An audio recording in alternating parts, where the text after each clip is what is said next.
but it's hard when her frustration and her anger and her what I call meanness is directed at the one person who's taking care of you 24/7. Yeah, which is normally a case with dementia and Alzheimer's. Yeah. They tend to be mean to the person Who's there? And so it's anything, if you want to see me during the day, outside of the house especially, it has to be after 11. Okay. If you want to see me in the evening outside of the house, it has to be after 5. Okay. And and that's just working in my schedule with the PSW schedule, with her medication schedule and her feeding schedule. I have a therapist, and I love my therapist. And I had my therapist straight from when my mom passed away, and I have her still. And to be quite honest, it's wonderful. Like I have changed my look on my view on things, taken better care of myself. Nice. Like I've gone through a lot with my therapist. Hi everyone, I'm back again with another Sandwich Years. Today I have Olu here with me. And so for those who have never seen the show before, Sandwich Years is when you have parents or aunts or somebody that you're taking care of above you, and when you have children underneath you, and they can range in various ages. You are pretty much in the middle. And so we're sharing stories from different people, and here we've got Olu. So Olu, please, if you can tell everybody who you are, who squeezed you and blessed you. Who squeezed me and blessed me? Hello, everybody. For those that don't know me, my name is Olu. I am a certified motivational life coach. I am a keynote speaker, and I am also the founder of the Let's Talk Women's Conference.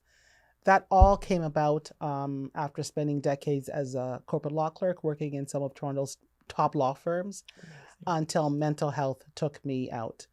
And that was in the summer of 2022, never returned to work. And the platform that I'm on now as a coach and speaker and conference founder is the platform that God put me on.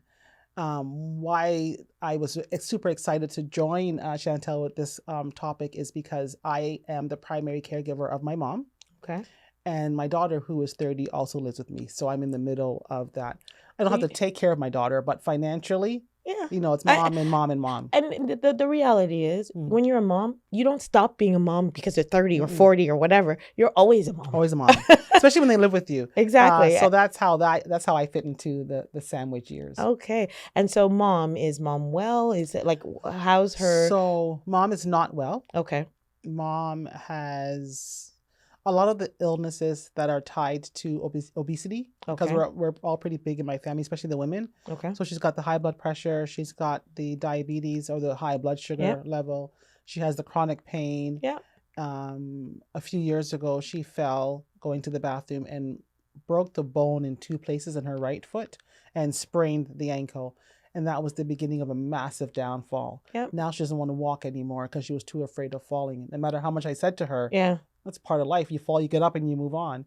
But that started her not wanting to move, not wanting to go anywhere. So she was pretty much in her room, which is her life now. And is that the top floor or the bottom floor? We're in a so townhouse. She's got to go upstairs. She can't anymore. So it's just she's literally in her room 24/7. Oh. And because of that, because she goes from bed to commode, which she has in front of her bed, she has a portable commode in front of her bed, because that's the most activity she gets.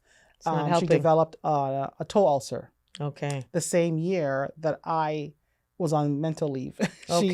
And the result of that was having 2 of her toes amputated. Oh. So it just goes from worse to ridiculous. It's just, it gets worse and worse. It gets worse and worse. So do you have PSWs helping you? So we have PSWs. Before she fell and broke the bone in her right foot, they used to come periodically, like just kind of check on her, or do you need help giving her a bath kind of thing. Once she fell, I called them. I said, listen, and this is when I was still working downtown. Yeah.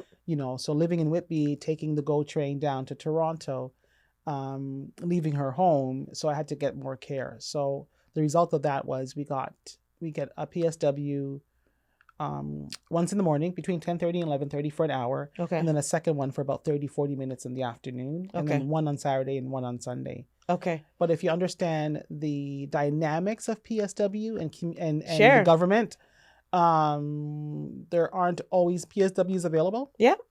And they're not always the same one? They're not always the same one. I remember calling during COVID and saying this parade of different PSWs is not helping in my house with a very, very fragile, sick, elderly person is not good. And they're like, yes, I know, we know, but we don't have any bodies. Yeah. So That's it's similar not the same. situation with my mother-in-law not the too. same people. We have 4 that we like. Okay. Like when they come, big smile. I can just leave the house and go because I know. You're like, here. Yeah, mommy's She's good. Yeah. And the rest of them, they walk in and they're literally on the count. Okay, anything else? Anything else? Anything else? I'm like, have you done this? Have you done this? Have you done that? So it's very, very, very, very challenging with the PSWs. And when they come in, what are they doing? Feeding? Helping with feeding? I do a lot for my mom because I'm home. Since going on sick leave, I went on sick leave again in July 2022. I started my coaching and women's conferences in 2023. Had my first conference in 2024. So I'm home a lot. Which, to be quite honest, this is a good state for your career right now because it gives you that flexibility to take care and then do what you need to do. Yeah, but survive. It's also very challenging. I have to give her medication every 4 hours, right? Okay. I have to make sure she eats. As I said before, I take care of a lot of that in the morning before the PSWs even get there because they get there between 10:30 and 11:30. Okay. I've given her food. I've given her medication. She's up, and all that kind of stuff. And then they take over. But the challenging part of juggling being an entrepreneur and the primary caregiver is I got to go places. I got to come to the studio. I have to meet prospective sponsors for my conferences. I have to go to the venue. Like I have to be out of the house a lot. I am blessed that I'm starting to master my schedule. Yeah. I don't make any appointments with anybody before 11 a.m. Yeah. Yeah. Especially if it's outside of the house. Because you now know. I know. But without knowing this piece, you're sitting there going, how does this work? Oh, yeah. How am I going to make this work? And you also feel, and I'm going to be incompetent sometimes because you're sort of sitting there going, wait a second, why can't I get this to work? It's because you haven't figured, like you don't know what you don't know. You don't know what you don't know. And so now you're in a better, because now you have a good sense. And then from a PSWs, you now have a good expectations of what they can do and what they shouldn't do and things like that. I do. And I kind of know their schedule. I kind of know like our top 2s. I know that they come, like one will come 2 days a week and the other one will come 2 days a week. And we have another one that comes every 4th Saturday. And we love those ones that come. But there's also unpredictability with that, even though I know that. And even though I do not make appointments before 11 a.m. And so it's anything, if you want to see me during the day, outside of the house especially, it has to be after 11. Okay. If you want to see me in the evening outside of the house, it has to be after 5. Okay. And and that's just working in my schedule with the PSW schedule, with her medication schedule and her feeding schedule. And just getting, and so from a food perspective, can she eat anything? My mom used to literally eat anything. We're African. So of course she loves her African cooking. I can't cook. I can cook, and I can cook for some reason. I can cook West Indian food better than I can African.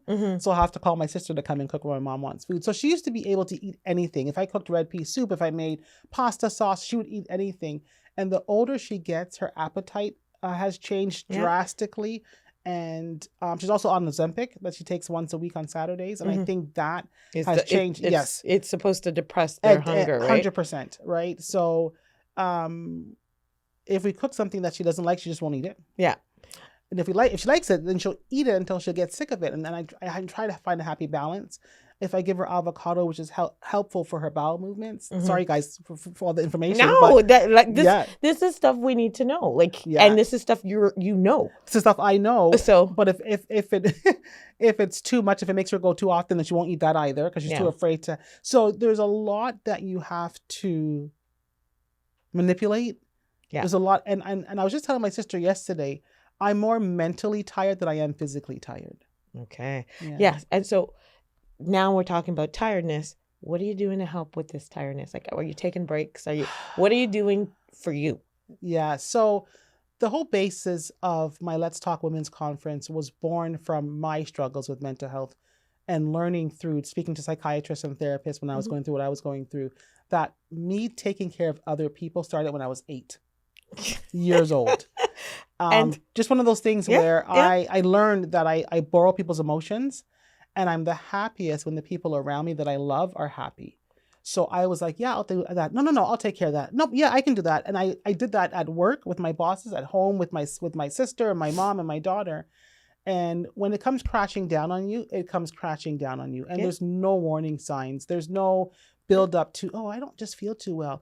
I woke up one morning and that was it. The crash happened. Yeah, it's when you least expect it. So the reason why I laugh and I smile, I'm born from the same cloth. Yeah. I don't know what age it started with. Yeah. And I think part of my culture put it on me. Yes. That I need to make sure everyone else is good. And then I think of myself. And then you think of yourself. And not even thinking of yourself. No. You don't even think of yourself because you're thinking of the next thing. Exactly. Mm-hmm. And so, okay, so now knowing this knowledge, and I'll be honest, I'm going to tell her, I have a therapist and I love my therapist. And I had my therapist straight from when my mom passed away, and I have her still. Mm-hmm. And to be quite honest, it's wonderful. Like I have changed my look on my view on things, taken better care of myself. Nice. Like I've gone through a lot Mm-hmm. with my therapist. Mm-hmm. And so what other things have you, like, my conferences, what a blessing. Okay. What a blessing. I clearly remember when God said have a women's conference and me saying to him he's lost his mind. Not in those words because you can't talk to God like that. But can you? Well, I think you. I just remember thinking he's lost his mind. I don't know if I said it. But there was a debate. A little bit. That he won. And I remember having the first one because my premise was once I married myself to the idea, okay, we're going to do this. Yeah. We're going to do this. And I remember standing there, that first Saturday, that first conference, and looking at all the women that came in attendance and saying to myself, oh my goodness, this is what God showed me. This is what God showed me. And my thing was I wanted to make sure, because someone asked me before the conference, that was my very first one, never saw this coming. That wasn't part of my life plan. Someone said to me, what do you need to have happen for you to think of it as a success? And I said, if one woman leaves here on that day, recognizing and saying, oh my goodness, I'm not alone. That's all I needed. So my conferences, because of all the studying and topics I talk about on my YouTube channel and in my conferences, it's like I'm talking to myself. And I think that's why people resonate to me so much, because everything I'm talking about is authentic. I've literally been through it. I've walked the walk. So when I talk about taking care of yourself, putting yourself first, putting your mask on first, rejuvenation. I have my 5 other girlfriends, there's 6 of us in total, and we're called the Rejuvenation Effect. Okay. And that was born from us saying, you know what, 4 of them are married. Okay. All of us have kids. Okay. 2 of them have grandkids. Okay. And we're getting them on the show. Yeah, you know what that's like, right? The Rejuvenation Effect. Yeah. Yes. You know what that's like, right? It's taking care of and taking care of and taking care of. And some of them have in-laws, and I have my mom and my daughter, and it's just always, and we said, stop the nonsense. Yeah. So in 2022, we went to a cottage, the 6 of us. Okay. For I think about 4 nights. We got a private chef to come up and cook for us one night. Oh. The following year, we went to the Dominican Republic. And so those are things Those that are the rejuvenation things you need to do. Okay. Get someone to watch mommy. Get someone to watch the kids and the grandkids. Your husband will be fine. Cook some food and put it in the freezer for him. But we go every year. We come back from our trip, so we put $25 aside every week into an account that I manage. Nice. And after about a year, we take a look and say, how much do we have? Okay, where are we going Where can we afford this? Where can we go with this? I love it. So those are the kind of things I do to take care of myself. We go out for dinners. I am at the point now where I'm saying, somebody else's care is not going to take me out. Okay. Even if it's my mother. Okay. And I love her dearly. Yes. But I'm not going to allow that to take me out. And it is cultural. When I speak at different speaking engagements, one of the things I do talk about is the importance of prioritizing self-care and mental health and looking at how we're living our lives. But I have to be honest, culturally, there's a difference. This is how we're raised. There's no such thing when we're growing up as in an African household with an African grandmother and an African mother saying, I'm tired. I just need to.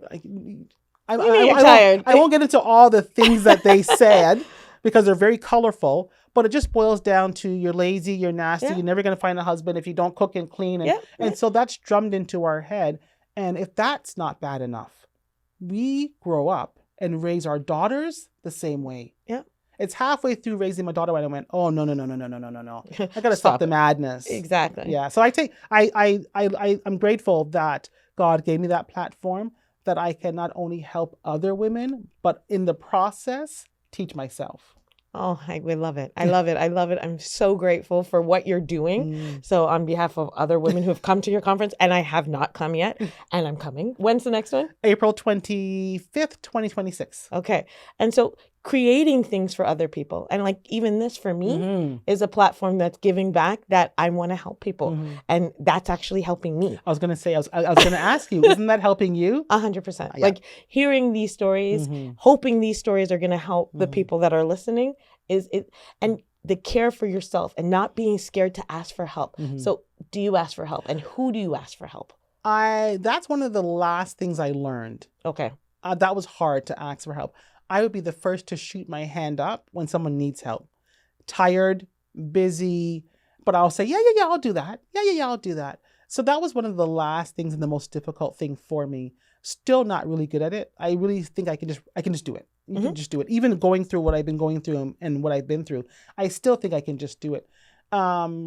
And I don't have, like, my daughter's at home with us, but she's, a PSW. She's starting her own career. And I don't want her path to be like mine. This is hard. Being a caregiver is not easy. Yeah. And I don't want, she's already a PSW. She is? Yeah, looking to become a nurse. So does she support as well? Like, she tries to help as well? Before she became super busy doing her own stuff, she was amazing. And that's what made me start praying to God for her to be a nurse. I watched how she took care of my mom. When the ambulance was called, she can rhyme off all my mom's medication, dosage and all that. And I'm going, where's the Bristol pack? Like, what does she take? I'm like, I don't know. And so talk about this Bristol pack thing and medication. Because I'll be honest, my dad had a Bristol pack, like the pack. And I was like, what is that? And it's tell everyone what it is. So what they do is they divide the medication up for you over the course of a week. And so my mom's Bristol pack has, for the week, there's 28 in there because you've got 4 per day. So you have Monday morning, Monday lunch, Monday dinner time, Monday bedtime. And so I have my schedule in my head is every 4 hours. Yeah. So between 7 and 9 in the morning, I'll give her the first dose. Between 11 and 1, depending on what time I gave her the morning pills, she gets the second. Between 4 to 6, she'll get the third. And then anytime after 9 or 10, she'll get So your life is circled around this medication schedule and her feeding schedule. And there's times where she can get to and from her bed with ease, so I can go do my shopping and come here and not worry about it.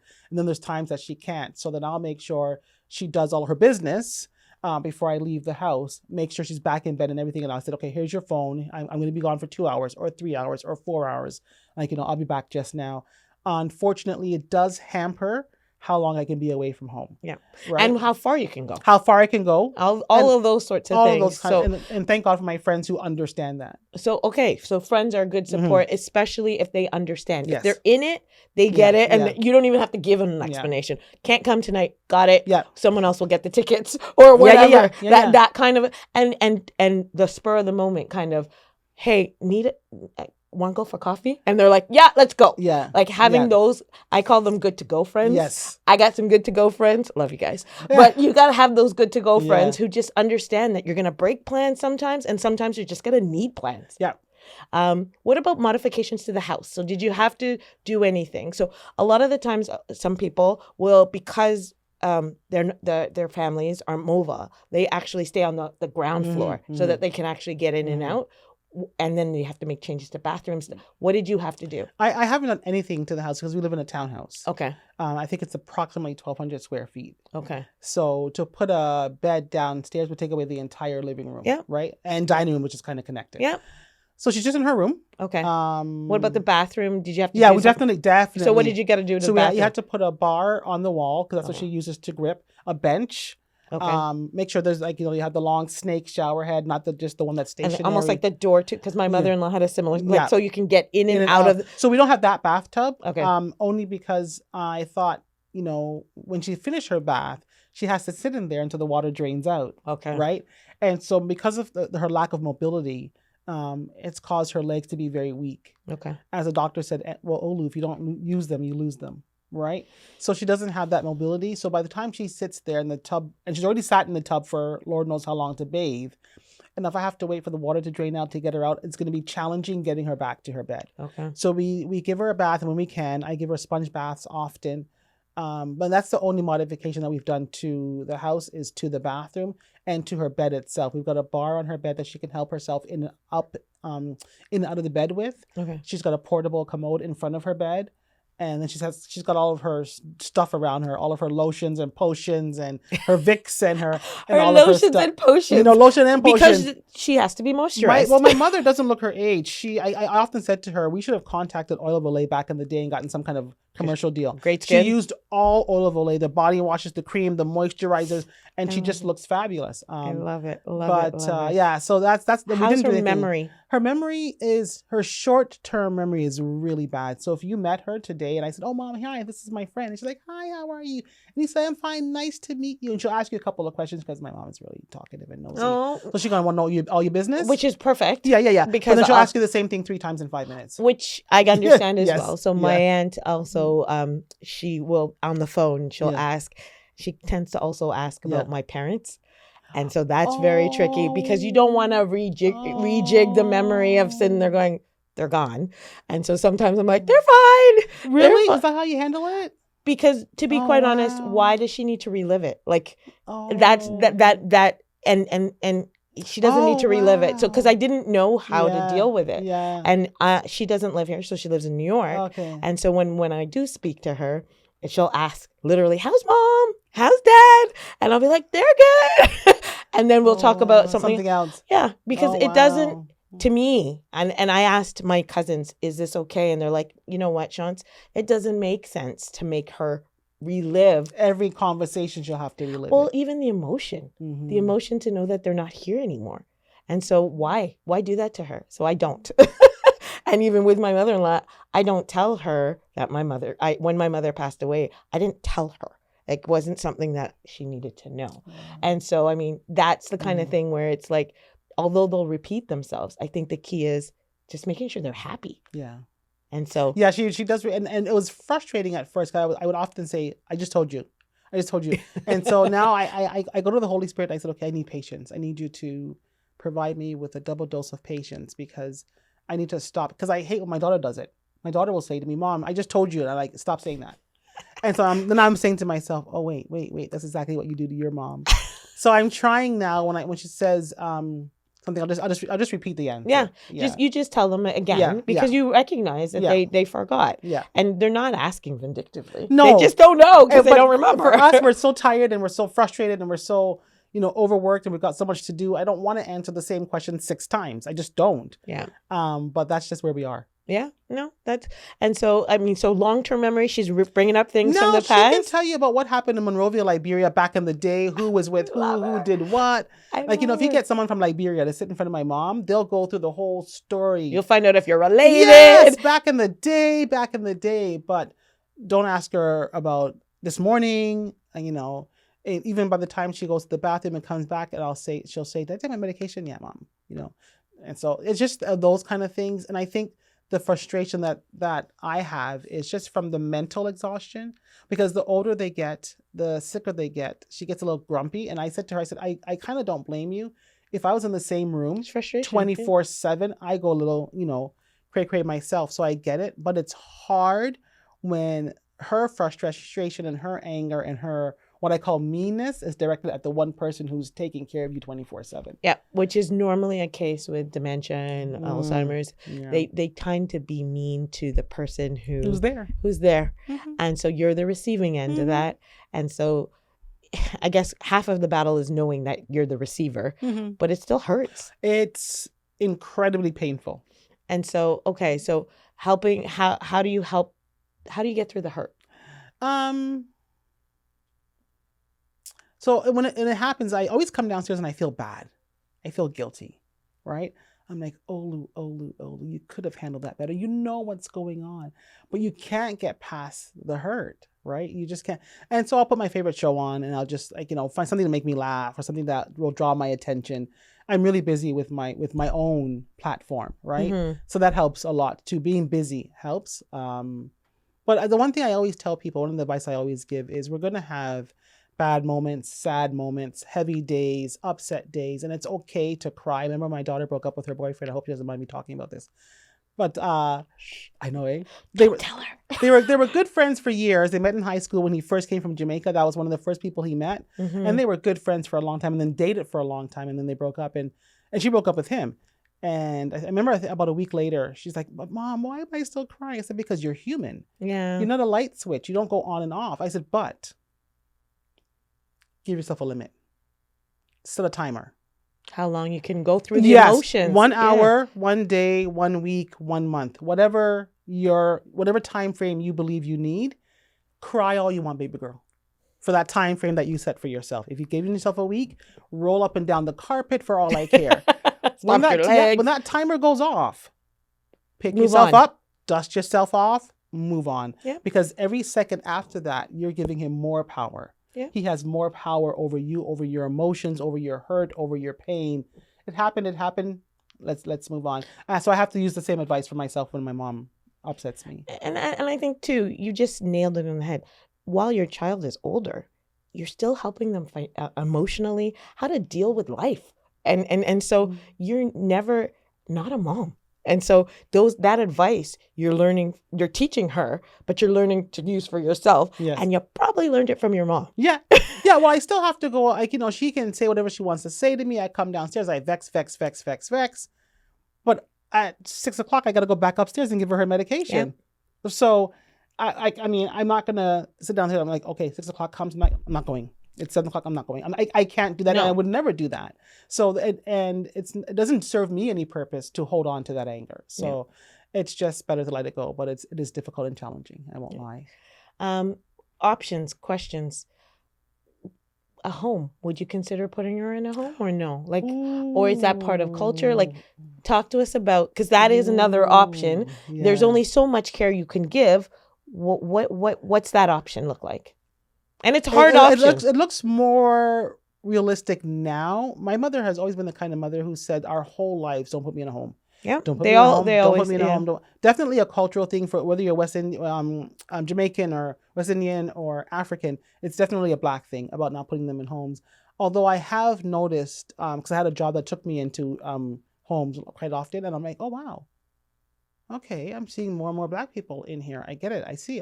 I have two close friends whose parents, one father, one person is her father, one person is her mother. Actually, a third I know now, and they're in homes. Yeah. So I'm thinking about it more and more right now. I haven't broached her about it. Yeah. And that would be the difficult part. But I am thinking about it as I get older, and I don't want this to be my whole life, and I often hear that caregivers sometimes go before the people they're caring for because of all the stress related to it. So it's something I'm thinking about. And I know it'll be hard on her and it'll be hard on me too.